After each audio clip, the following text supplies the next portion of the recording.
दे रहे हैं, non filer को इन्होंने कुछ भी नहीं कहा। और जो 50 करोड़ से ज़्यादा की जिन लोगों की जायदादें हैं उनको तो इन्होंने कोई टैक्स लगाया ही नहीं है, सिर्फ गरीब आदमी पे टैक्स है। गरीब आदमी का खून चूस चूस के ये जो इस वक्त की हुकूमत है ये बात प्रूव कर रही है कि इनको लग रहा है कि आखिरी बार ये इनको मौका मिला है, अब जो कुछ है दोनों हाथों से लूट लो।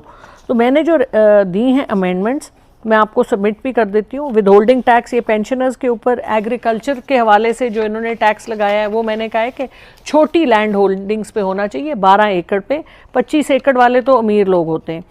और दूसरा जीएसटी को कम करने का, फिर कार्बन लेवी जो इन्होंने लगाई है, और जो इन्होंने जो छोटे बच्चे घर पे जो इंटरनेट से काम कर रहे थे, सिंगल यूज़र्स जो अपने घर का चूल्हा जला रहे थे, जो 50-60 हज़ार 1 लाख रुपया कमा रहे थे, उनके ऊपर उन्होंने टैक्स लगा दिया।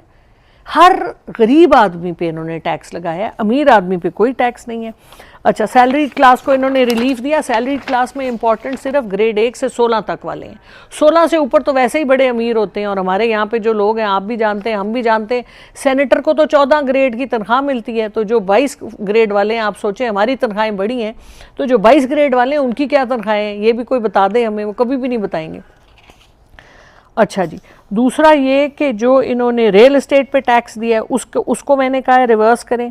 और इंडस्ट्रियल ड्यूटी एग्जेम्पशन जो लग्जरी गुड्स पे इन्होंने दिए हैं उसको ख़त्म करें। इन्होंने देखे ना, जो गरीब आदमी जो ऑल्टो ख़रीदता है उस पर तो टैक्स लगा दिया है, लेकिन जो बड़ी गाड़ियाँ ख़रीदने वाले हैं, जो बड़ी लग्जरी आइटम्स ख़रीदने वाले हैं, उनको इन्होंने कस्टम ड्यूटीज़ और रेगुलेटरी ड्यूटीज़ जो हैं वो उनकी ख़त्म कर दी हैं। हाई एंड अप्लायंसेस और industrial inputs for non essential manufacturing.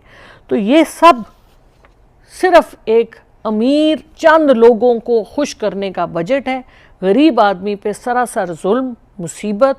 और ये जो है ना, सहूनी ताकतें सिर्फ इजराइल में नहीं बैठी, इस मुल्क में भी बैठी हैं, जो इस किस्म के काम कराती हैं हमारी हुकूमतों से। वो सहूनी ताकतें हमारी ब्यूरोक्रेसी में भी बैठी हैं। और बिल्कुल सही है, जिस तरह ईरान में वो निशानदेही कर रहे हैं उन लोगों की जिन्होंने ईरान को इंटेलिजेंस फेलियर करवाया है, इसी तरह पाकिस्तान में भी वो लोग मौजूद हैं, रॉ के एजेंट्स, बड़ी माजरत के साथ मोसाद के एजेंट्स। तो इनको आइडेंटिफाई करने की ज़रूरत है और इसके ऊपर कोई पाकिस्तान से जो सिंसियर लोग हैं उनको कुछ करने की ज़रूरत है।